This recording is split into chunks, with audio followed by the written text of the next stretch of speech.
ini slide-nya apakah sudah terlihat teman-teman semua?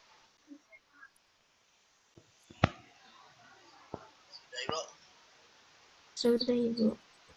Sudah.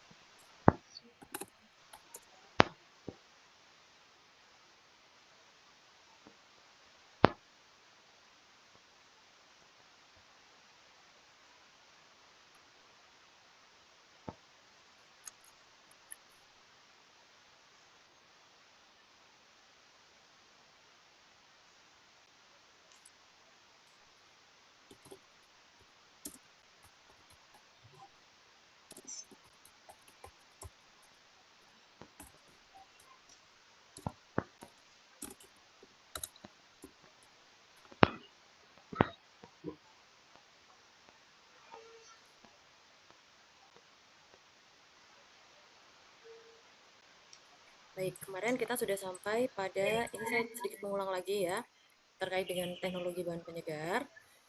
Oke, kenapa dikatakan sebagai bahan penyegar? Karena ini mengandung stimulan ya yang dapat meningkatkan efek ya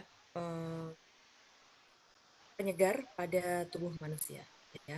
Nah, di sini kenapa kenapa mengandung stimulan ya karena ada golongan alkaloid ya yang terkandung di dalam produk-produk tersebut. Oke. Kemudian selain itu ya, bahan penyegar ini juga memiliki aroma yang khas ya, karena aroma dan rasanya khas ya, karena karakteristik bahan ini ya, karena ada bahan tadi alkaloid yang ada di dalam produk. Nah, untuk produk-produknya ini bisa kopi, teh, ya, kakao, tembakau, sirih, kola nut ya, dan juga ada juga yang ganja ya seperti itu. Biasanya ini untuk efek penyegar di makanan, tapi ganja ini sudah tidak diperbolehkan seperti itu ya. Nah, alkaloid itu apa? Alkaloid itu merupakan senyawa ya hasil dari metabolit sekunder. Dia adalah senyawa basa bernitrogen yang kebanyakan heterosiklik ya. Kemudian bisa dihasilkan oleh di alam ini bisa dihasilkan oleh tumbuhan, kemudian hewan ya, kemudian mikrobial seperti itu dan masih banyak hal yang lainnya. Alkaloid biasanya diklasifikasikan sebagai menurut kesamaan sumber molekulnya. Nanti ada klasifikasinya lagi ya. Jadi sumber molekulnya itu apa? Dengan metabolisme pathway atau pathway metabolik yang dipakai untuk membentuk molekul tersebut. Nah, ini adalah klasifikasinya ya. Jadi ada jenis alkaloid, jenis piridin. Ya, nanti jenis-jenisnya ada piperin ya, koniin, trigonelin, aresolin, arekaidin, guvasin dan lain-lain. Kemudian ada golongan pyrrolidin ya, ini contohnya adalah higrin,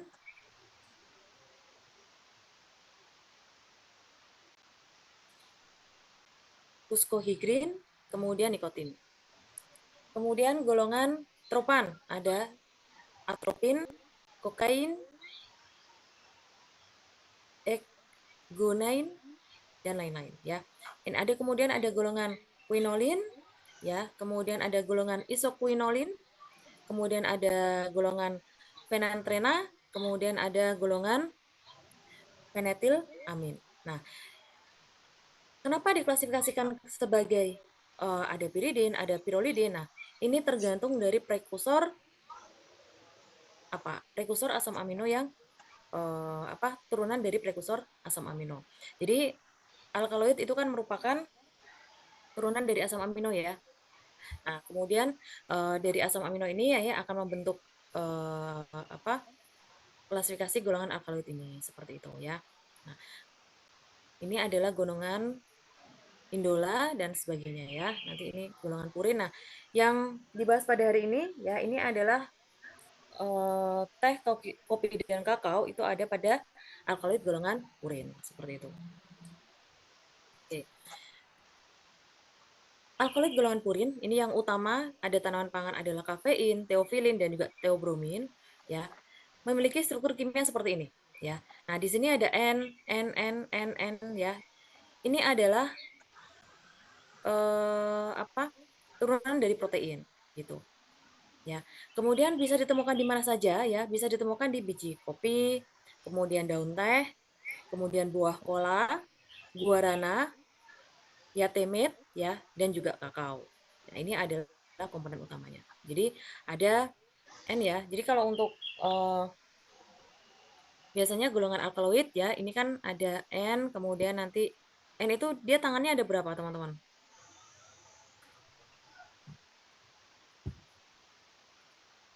Ayo saya sendiri mengulang ya. N. N itu tangannya ada berapa? Cabangnya ada berapa? Bisa dilihat di kan bisa dilihat ya di slide ada berapa lengan ini tangannya? Tiga, Tiga, Ibu. Ibu. Tiga. Oke ya, tiga.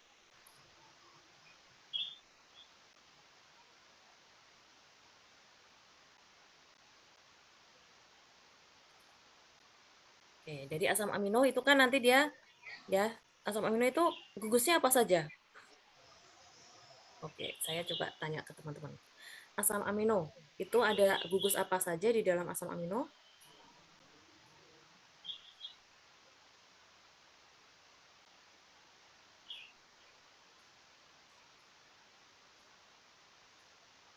Ada? Rumus utama asam amino gimana, teman-teman? C. C-nya berikatan dengan Dengan H, Ibu. bukan. Bukan ya, Bu. Dengan N, Bu.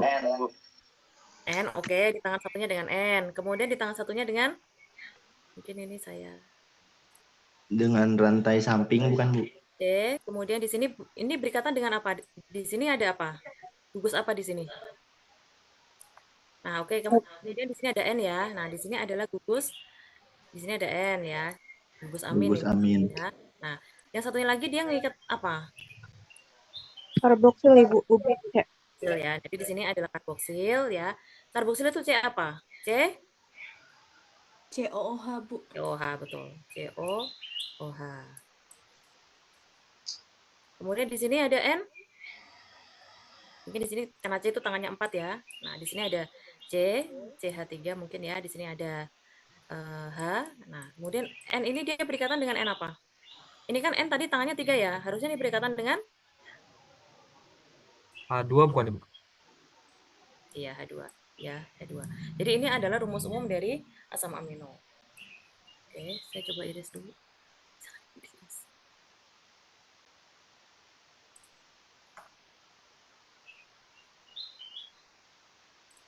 Oke ya. Jadi alkaloid ini adalah metabolit sekunder yang merupakan turunan dari apa?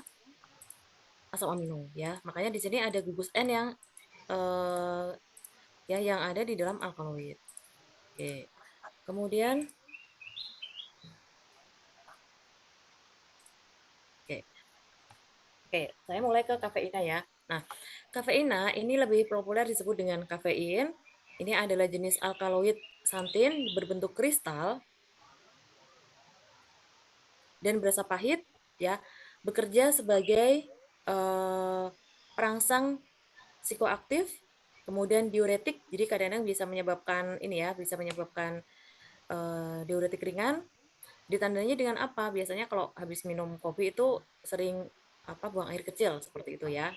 Kemudian kafeina sebagai obat perangsang sistem pusat saraf sehingga biasanya kalau seseorang yang mengkonsumsi kafeina yang dari kopi itu memiliki efek yang tidak mudah mengantuk ya karena dia merangsang sistem pusat saraf.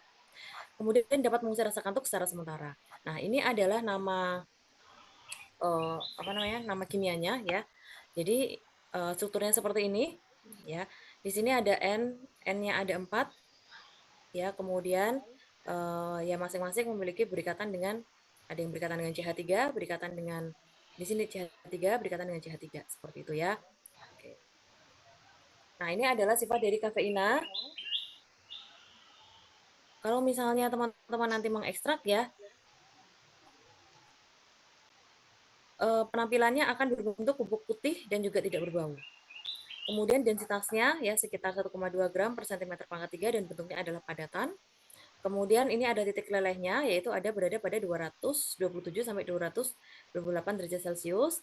Kemudian ada juga yang 234 sampai 235 derajat Celcius. Kemudian titik didihnya ada 178 derajat Celcius, ya ini adalah akan terjadi penyubliman seperti itu.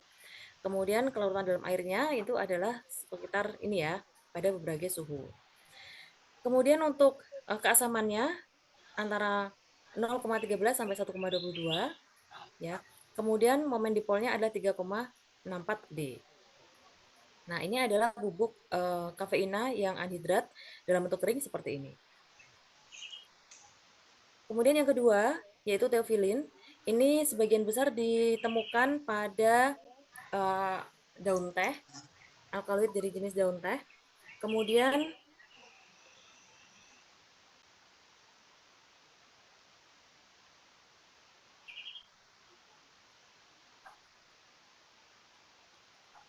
di dalam pengobatan, teofilin ini adalah derivat dari santin, digunakan sebagai bronkodilator atau memperlebar saluran pernafasan bagi penderita asma. Nah, teofilin ini ditemukan dalam bentuk serbuk putih, tidak berbau, kemudian rasanya juga agak pahit, dan tidak mudah larut di dalam air.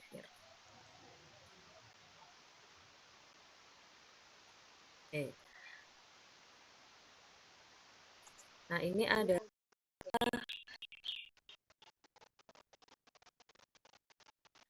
adalah sintetis bagaimana cara membuat teofilin ya secara sintetis dari dimetil urea dan juga etil 2 cyanoasetat.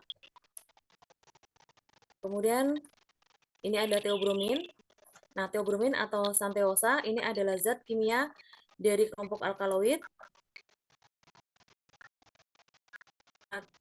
kimiawi. Teobromin ini sebenarnya mirip dengan kafein, jadi strukturnya sedikit mirip. Kemudian lebih banyak ada di dalam produk kakao ya, seperti itu. Kemudian teobromin ini juga tidak larut air.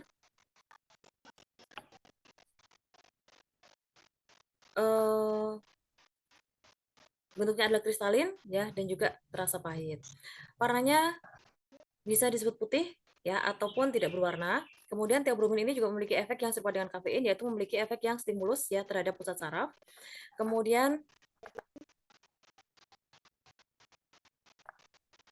teobromin ini adalah isomer dari teofilin ya, sebagaimana parasantina. Teobromin ini dikategorikan sebagai dimetil santina, yang artinya senyawa ini masuk dalam santina dengan 2 gugus metil. Ini contohnya ya. Oke. Kemudian alkaloid pada teh. Teh ini merupakan sumber kafein lainnya ya.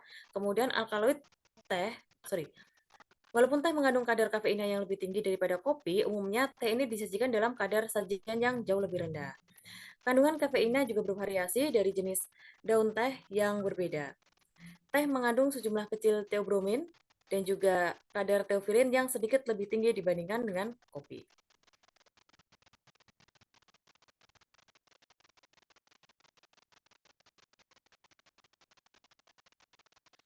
Kemudian untuk warna air teh, ini bukanlah indikator yang baik untuk menentukan kandungan kafeinnya. Jadi kandungan kafein itu bukan ditentukan dari warnanya.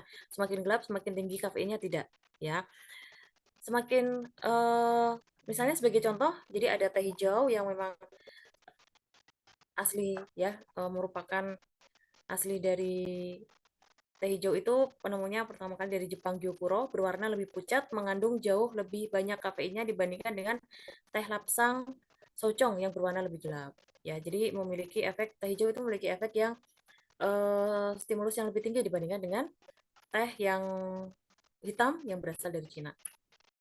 Nah, ini adalah komoditas teh ya. Jadi teh ini dihasilkan dari kebun teh.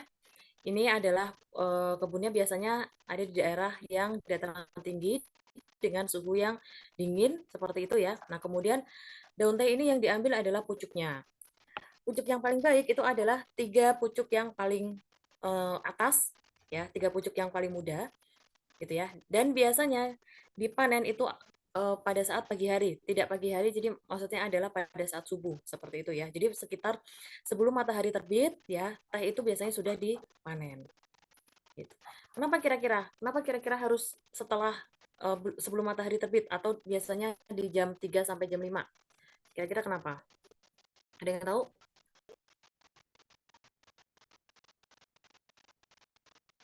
Ayo yang sudah ikut fisiologi pasca panen.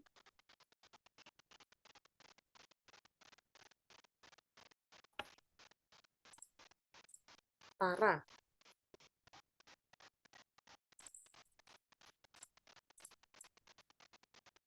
bentar. Recorder ini siapa ya, teman-teman ya? Ada nama recorder di sini?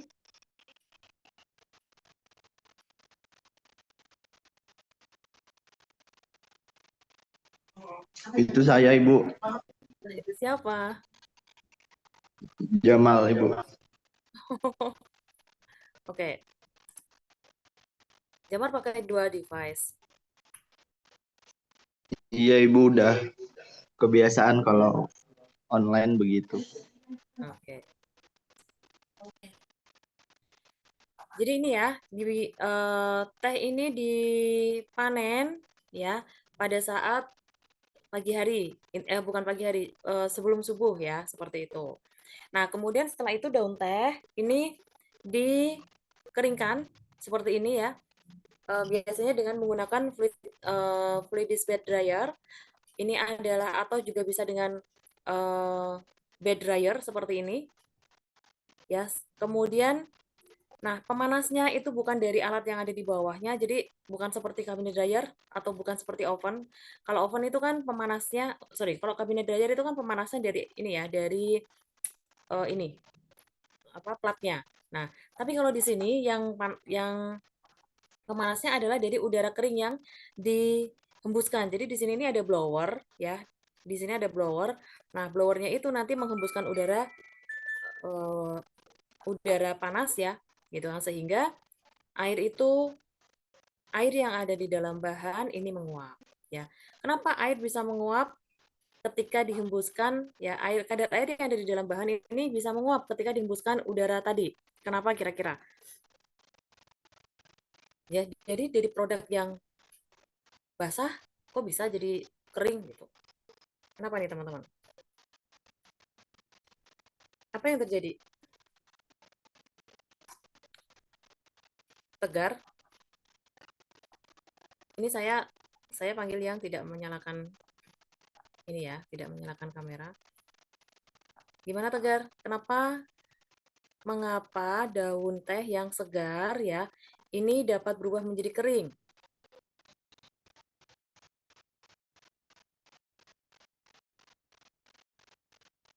ketika diberikan panas? Tegar. Iya Ibu ada. Ya, kenapa?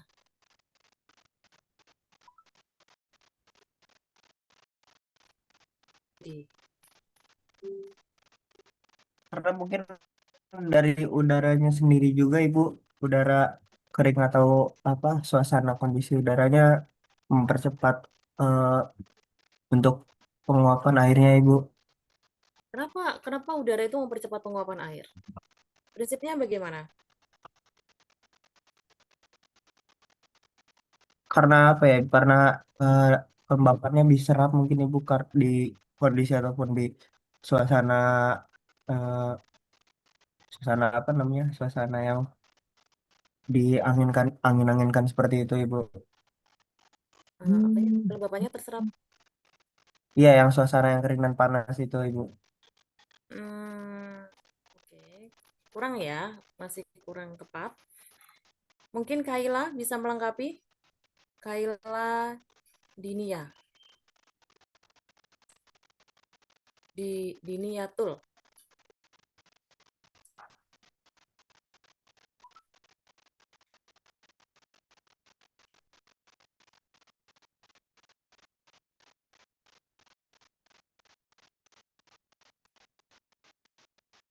Terjadi apa di sini? Jadi ada kata kuncinya, ada tiga kata. Izin Ada dua jawab, Bu. kata sebetulnya. Ya, silakan. Ada perbedaan tekanan uap bukan, Bu? Karena kandungan uap air di dalam daunnya ini lebih tinggi daripada udara yang dihembuskan. Karena ada gradien yang tertekan di uap, molekul airnya berpindah dari daun ke udara. Jadi energi panasnya ini apa ya dapat kayak memutuskan ikatan air gitu, Bu, sama jaringan sel air bebasnya. Jadi nanti airnya berubah dari cair ke uap. Jadinya kering kayak gitu, Bu. Oke, ya. Iya, betul, 90% betul ya. Aida sudah betul. Jadi ini sebenarnya prinsipnya adalah terjadi apa? Pindah massa, ya, pindah massa air ya, yang dari teh kemudian pindah ke udara yang dihembuskan, ya karena kan udara yang dihembuskan itu tadi tekanannya lebih rendah ya, gitu kan. Nah, kemudian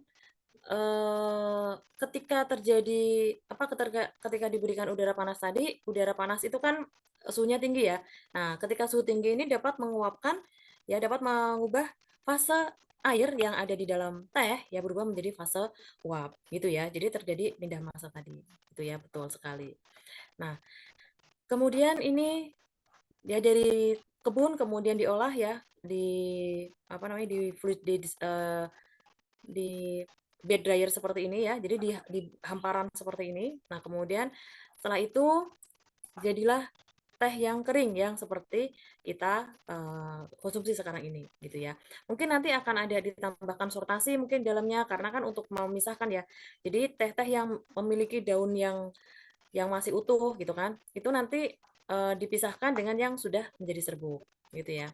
Dan teh yang memiliki daun yang istilahnya apa belum rusak ya atau belum menjadi bubuk itu justru harga jualnya lebih tinggi dibandingkan dengan bubuk seperti itu ya. Tapi ya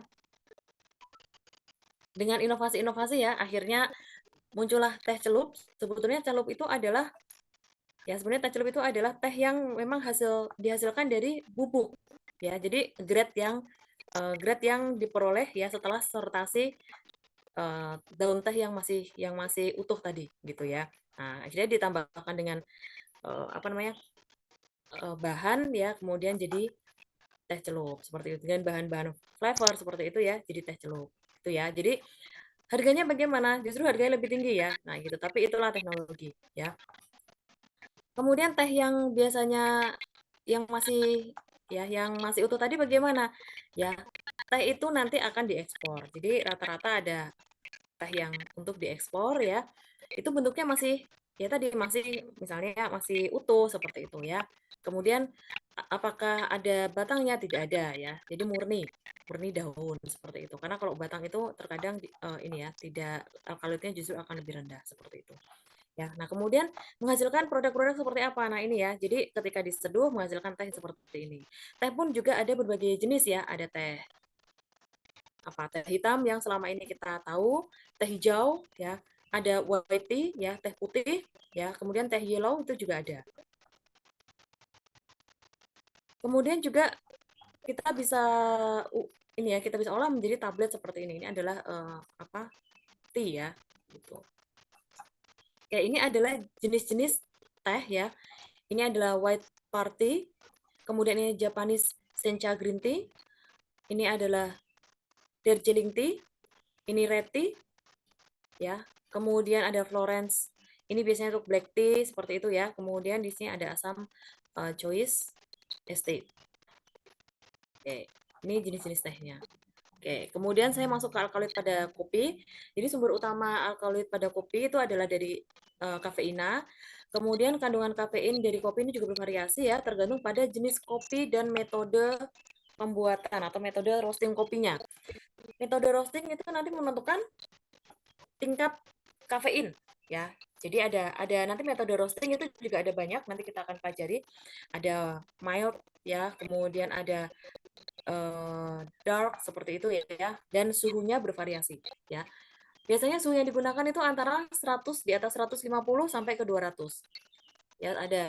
Kalau yang dark itu sampai ke 200, 210, 210 itu adalah untuk roastingnya. Kemudian secara umum satu sajian kopi ini mengandung sekitar 40 mg atau 30 ml espresso varietas arabica ya. Kemudian sampai dengan 1000 mg kafeina untuk satu cangkir. Umumnya kopi dark roast memiliki kadar kafein yang lebih rendah karena proses pemanggangan akan mengurangi kandungan kafeina pada biji kopi tersebut ya.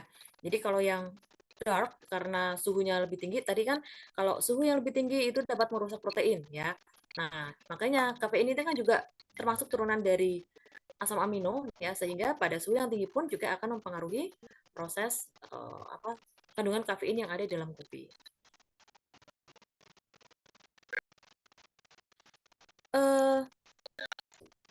Kopi varietas Arabica umumnya mengandung kadar kafeinnya yang lebih sedikit daripada kopi Robusta. Kopi juga mengandung sejumlah kecil teofilin ya, namun tidak mengandung teobromin. Ini adalah kopi ya jenisnya. Jadi ini kopi itu pada saat ditanam seperti ini ya. Kemudian setelah matang seperti ini, warnanya merah. Dan biasanya ini, nah setelah ini ya kemudian kita roasting. Kita ambil bijinya. Bijinya biasanya disisihkan. Nah, biji kopinya yang nanti akan kita olah ya. Kemudian kita roasting. Kalau di roast awalnya sebelum di roasting seperti ini ya, teman-teman ya, warnanya belum dark. Nah, kemudian setelah di roasting warnanya menjadi dark. Nah, kemudian setelah itu digiling ya menghasilkan kopi bubuk seperti ini. Ya, itu sangat wangi sekali ya untuk kopi. Nah, ini adalah jenis-jenis roastingnya ya. Ada light roasted coffee bean itu jadi seperti ini. Ini kalau kita roasting dengan light ya. Kemudian ini darknya seperti ini. Kemudian ini adalah yang continental roasted coffee beans. Ya, kemudian kalau ini kita grinding jadi seperti ini ya. Ini adalah penampakan dari kopi. Oke, ini adalah produk yang dihasilkan dari kopi ya. Bisa berbagai macam ya. Ada kopi latte, ada macam-macam ya, kopi espresso ya, dan lain-lain. Oke.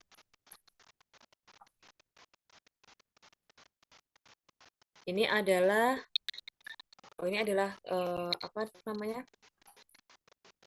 teh ya. Ini adalah daun teh. Ini daun teh itu namanya adalah Camellia sinensis dan yang diambil adalah pucuknya seperti itu ya. Kemudian kita masuk ke kakao. Nah, ini adalah tanaman kakao ya, bentuknya seperti ini. Kemudian ketika sudah matang ya, kakao itu jadinya seperti ini. Jadi warnanya tapi nanti tergantung ya. Warnanya ada yang merah, ada yang kuning seperti ini, ada yang lebih agak warna lilac gitu ya, agak warna ungu-ungu. Nah, itu adalah buah kakao yang siap panen. Yang belum siap panen seperti apa? Yang warnanya hijau seperti ini ya. Jadi ditandai seperti apa? Jadi ketika dibunyikan seperti itu, jadi sudah ada berbunyi seperti itu. Nah, itu makanya siap panen ya. Nah, ketika dipanen nanti jadinya seperti ini, putih ya. Jadi kakao itu putih bentuknya. Yang dimanfaatkan adalah yang ininya ya, buah kakaonya. Nah, kemudian kulitnya bagaimana? Kulitnya sampai sekarang belum dimanfaatkan lagi ya. Mungkin nanti ini bisa menjadi topiknya teman-teman ya, karena kulit buah kakao itu belum banyak dimanfaatkan. Mungkin nanti ini karena banyak mengandung selulosa ya, bisa dimanfaatkan jadi penelitian-penelitian yang selanjutnya. Untuk sekarang ya, untuk buah kulit kakao itu masih dimanfaatkan ya sebagai pupuk ya, seperti itu ya. Kemudian nutrisi tanaman seperti itu. Oke, nah kemudian kalau misalnya kita setelah kita proses ya, kakao itu nanti akan berbentuk coklat ya seperti ini. Jadi yang dimanfaatkan hanya bijinya saja ya untuk menjadi coklat. Nah, ini adalah produk yang dihasilkan dari kokoa atau dari buah kakao tadi. Ini adalah produk yang hasil dikeringkan. Jadi biji yang tadi warnanya putih itu akan dikeringkan atau difermentasi ya. Nanti bentuk-bentuk fermentasinya itu juga menentukan kadar aroma atau kadar flavor dari kakao. Jadi ada yang fermented, ada yang non fermented gitu ya. Kalau yang fermented ya, karena difermentasi pasti kandungan alkaloidnya juga akan lebih tinggi dibandingkan dengan yang non fermented gitu. Nah, setelah biji seperti ini ya, kemudian coklat itu nanti dikecilkan ukurannya seperti ini ya. Kemudian baru nanti kita olah menjadi kakao ya, seperti ini, menjadi coklat seperti ini. Nah, nanti ada beberapa prosesnya yang nanti mungkin kita bisa pelajari nantinya ya, seperti itu. Nah, ini ada diagramnya ya. Dari buah kakao ini warnanya yang sudah mulai agak keunguan, kemudian dipanen. Nah, kemudian ini panennya masih sederhana ya. Dia menggunakan pemecah dari kayu seperti ini, ya kemudian digunakan untuk memecah biji kakao, ya seperti itu. Tapi ada juga alat yang bisa digunakan, ya alat pemecah biji kakao itu sudah ada. Nah kemudian itu bisa menjadi lebih efisien ya seperti itu. Yang dimanfaatkan adalah bijinya, ini ya biji seperti ini dimanfaatkan. Awalnya bijinya ini warnanya putih seperti ini, kemudian kalau difermentasi menjadi coklat. Ya. Nah, dari coklat ini kemudian kita grinding, kemudian kita lakukan alkalisasi. Oh, sebentar. Mungkin ada yang terlewat. Yang setelah dikeringkan ya, ini nanti ada kulit bijinya. Nah, kulit bijinya itu nanti disisihkan. Ya, kulit. Jadi namanya adalah nib. Nah, kulitnya nanti disisihkan ya. Kemudian untuk eh, isinya kemudian di melted seperti ini ya. Di grinding, kemudian nanti ditambahkan namanya adalah proses alkalisasi ya, menghasilkan pasta coklat yang seperti ini atau pasta kakao. Nah, kemudian nanti ketika kita cetak hasilnya adalah coklat yang putih seperti ini ya. Sorry, ya coklat ya betul. Nah, kemudian bubuknya bagi seperti apa? Nib tadi itu adalah kulit dari kakao atau saya bilang bungkil gitu aja ya. Nah, bungkil kakao tadi itu bisa kita olah lagi menjadi bubuk coklat. Ya, makanya biasanya bubuk coklat itu juga hasil pengolahan dari kulit buah kakao atau nib atau bungkil tadi. Oke, ini adalah produk-produknya. Mungkin dari coklat, dari bentuknya adalah yang alaminya adalah putih seperti ini ya. Nah, kemudian dia bisa diolah menjadi coklat seperti itu ya. Kemudian warnanya bisa kan bisa sekarang warnanya macam-macam, ada yang warna pink, ada yang warna hijau gitu ya. Nah, ini diberikan flavor, kemudian diberikan pewarna, akhirnya menghasilkan produk yang ditemui teman-teman sekarang ini. Ya, jadi coklatnya bisa berbagai macam warna, bisa berbagai macam bentuk. Nah, ini setelah melalui pengolahan dengan penambahan susu, tambahan gula dan lain-lain, akhirnya menjadi produk-produk ini. Ya, ini juga produk turunan coklat ya. Coklat ini bisa dimanfaatkan menjadi ini bentuk wrap ya, seperti itu minuman coklat. Kemudian ini minuman coklat dengan variasi ya, seperti itu. Kemudian coklat ini juga bisa dijadikan karena coklat ini memiliki titik pada suhu ruang ini memiliki bentuk padat ya, sehingga dapat dicetak ya menjadi ini contohnya ada cangkir ya, cangkir seperti ini dari coklat gitu. Nah, alkaloid pada coklat itu adalah ada kafeina dan juga teobromin ya. Kemudian coklat dapat dimanfaatkan dari biji kakao yang mengandung jumlah kecil kafeina. Efek rangsangan yang dihasilkan oleh coklat berasal dari efek kombinasi dari teobromin, teofilin, dan juga kafein. Jadi coklat ini mengandung jumlah kafein yang sangat sedikit untuk mengakibatkan rangsangan yang setara dengan kopi. 28 gram sajian coklat susu batangan mengandung kadar kafeina yang setara dengan secangkir kopi yang dikafeinasi. Ini adalah contoh, ini adalah buah kakao ya. Jadi awal mulanya seperti ini, kemudian menghasilkan, ini adalah bentuk daunnya.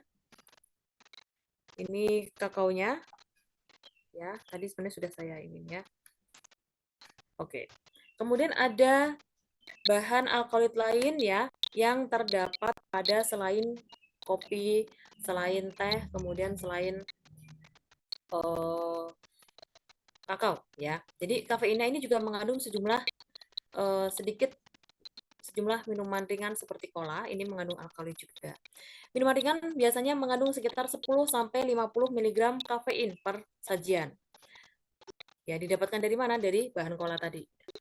Kemudian kafeina pada minuman jenis ini dapat berasal dari bahan ramuan minuman itu sendiri atau dari bahan adiktif yang didapatkan dari proses dekafeinasi. Guarana ini adalah bahan utama pembuatan minuman energi, mengandung sejumlah besar kafein dengan sejumlah teobromin dan teofilin yang kecil ya. Kemudian ini adalah contoh guarana, kemudian ada cola, kemudian ada yatemet tadi dan lain-lain, itu mengandung alkaloid ya. Seperti itu. Oke, mungkin itu saja. Ada yang ditanyakan teman-teman?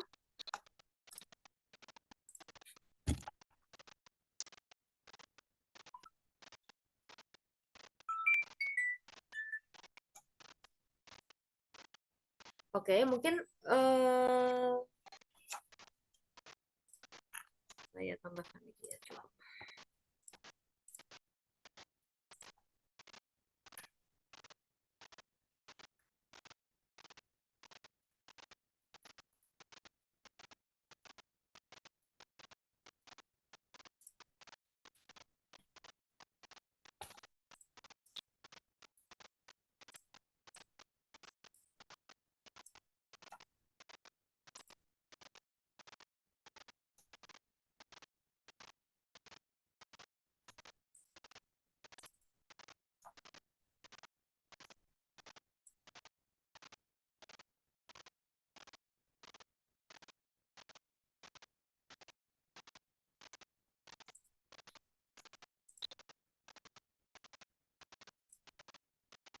Jadi saya masuk ke perubahan alkaloid saja ya. Kalau kita masuk ke proses mungkin agak lebih.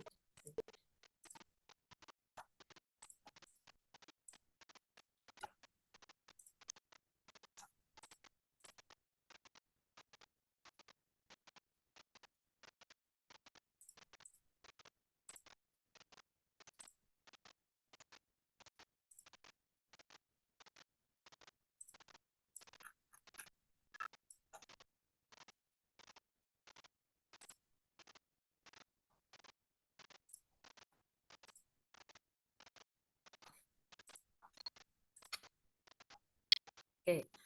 Nah, selanjutnya ya terkait dengan alkaloid. Jadi alkaloid ini alkaloid yang ada di dalam bahan penyegar ya pada saat dilakukan proses produksi, pada saat dilakukan processing pasti ini akan terjadi perubahan.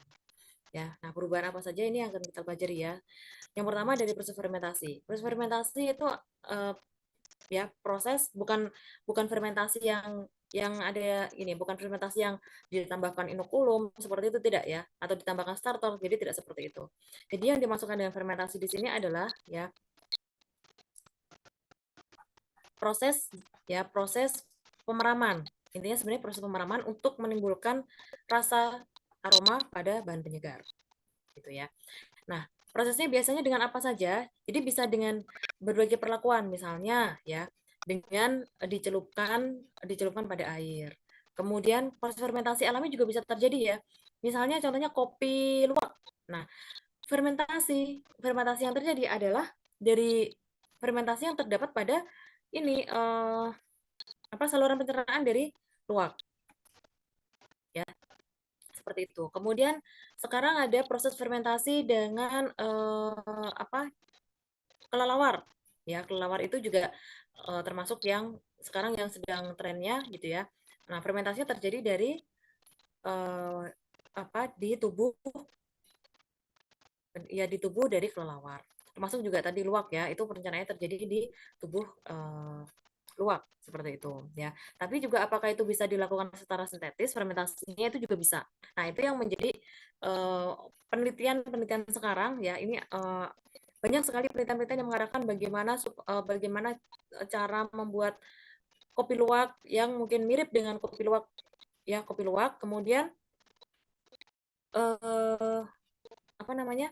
Dengan kandungan alkaloid yang mungkin hampir mirip. Nah, itu masih masih mengalami proses penelitian-penelitian dan itu masih terbuka sekali penelitian untuk terkait dengan kopi ya, teh juga, kemudian kakao juga seperti itu ya. Nah, perubahan yang terjadi pada senyawa golongan alkaloid dari tanaman yang menjadi sumber produk bahan penyegar. Ya, ini karena ada proses fermentasi tadi. Jadi proses fermentasi itu mengubah alkaloid yang terkandung dalam bahan ya menjadi produk-produk yang nanti yang biasanya aromanya menjadi lebih lebih enak gitu ya. Kemudian rasanya gitu. Itu mengubah itu. Oke.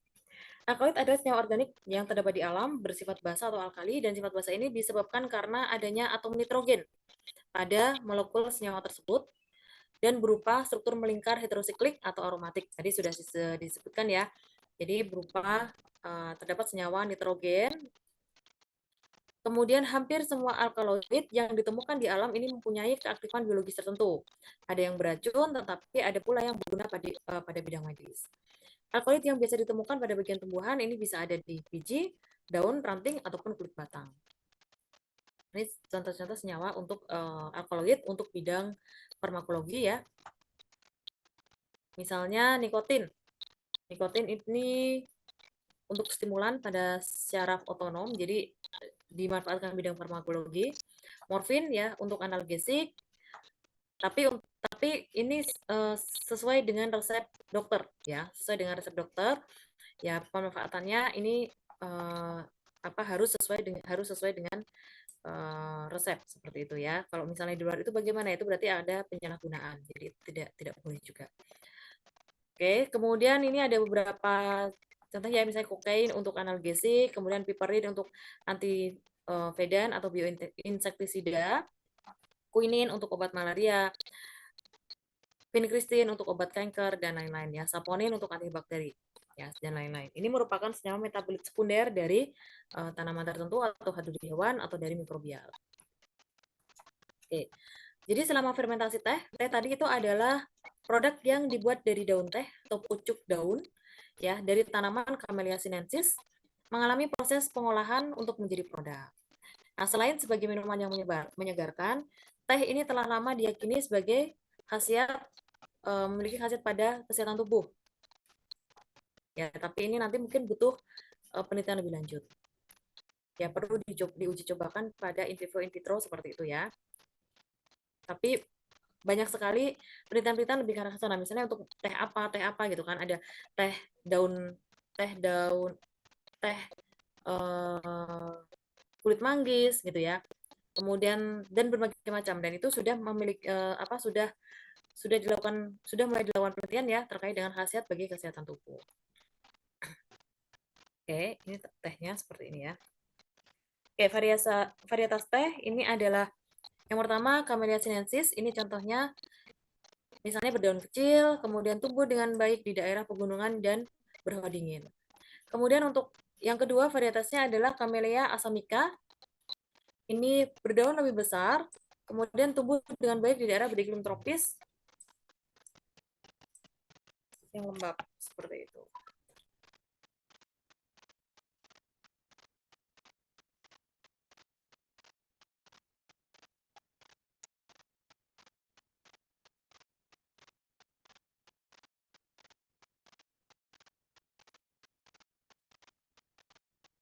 Nah, ini adalah pengolahan teh ya. Teh ini dapat diolah menjadi berbagai macam produk.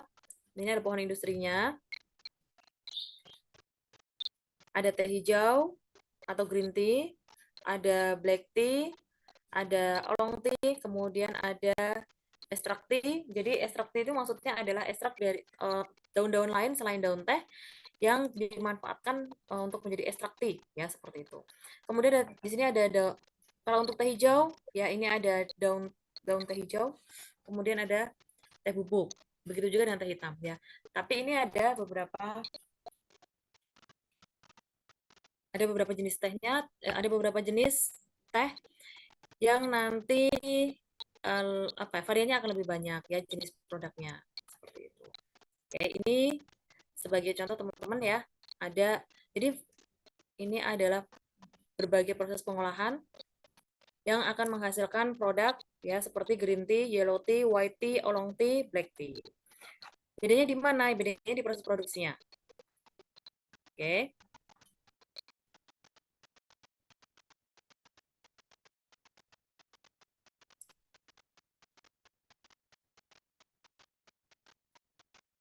Oke. Mungkin saya sampai di sini dulu. Ada yang ditanyakan dulu dari teman-teman semua? Silakan.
Oke, mungkin jika tidak ada, mungkin saya bisa berikan tugas ya untuk teman-teman semua.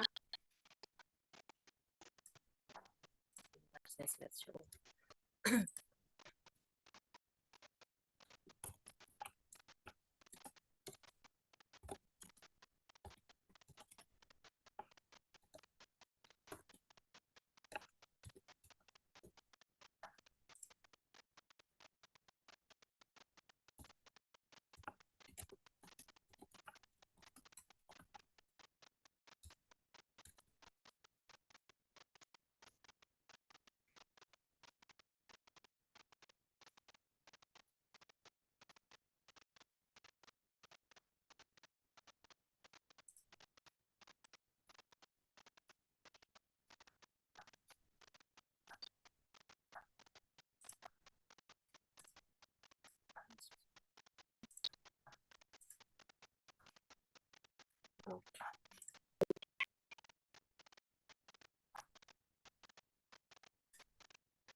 Sebentar.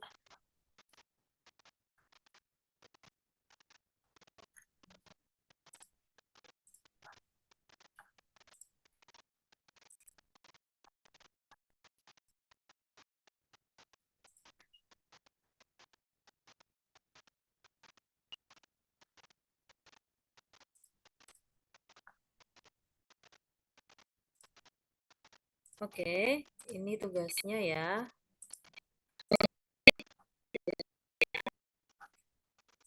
Jadi teman-teman ya silakan secara mandiri, ini individu ya, bukan kelompok.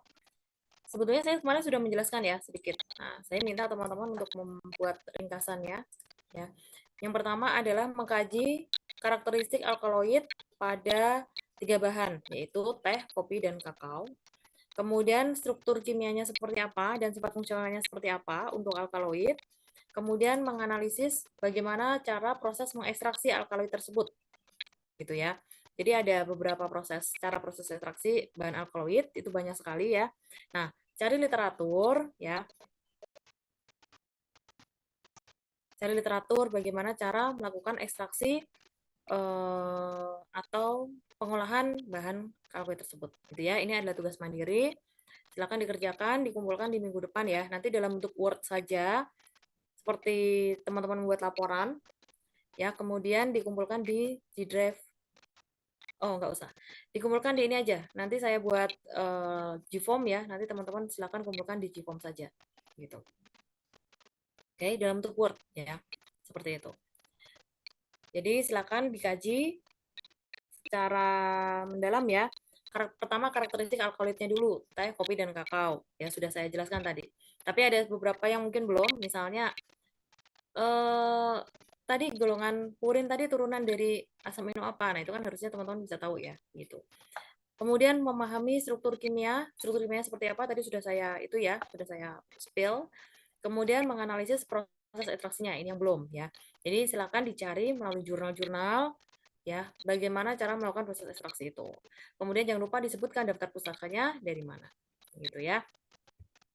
Oke, mungkin itu. Ada pertanyaan? Oke, kalau cukup, mungkin saya bisa akhiri ya untuk pertemuan hari ini. Saya rasa 30 menit cukup ya untuk mengerjakan ini ya untuk teman-teman ya. Tapi nanti saya minta dikumpulkan minggu depan saja gitu. Ya, masih ada waktu 30 menit untuk teman-teman mengerjakan ini. Oke, mungkin itu saja. Terima kasih. Wabillahi taufiq wal hidayah. Wassalamualaikum warahmatullahi wabarakatuh. Waalaikumsalam warahmatullahi wabarakatuh. Terima kasih. Terima kasih, Ibu.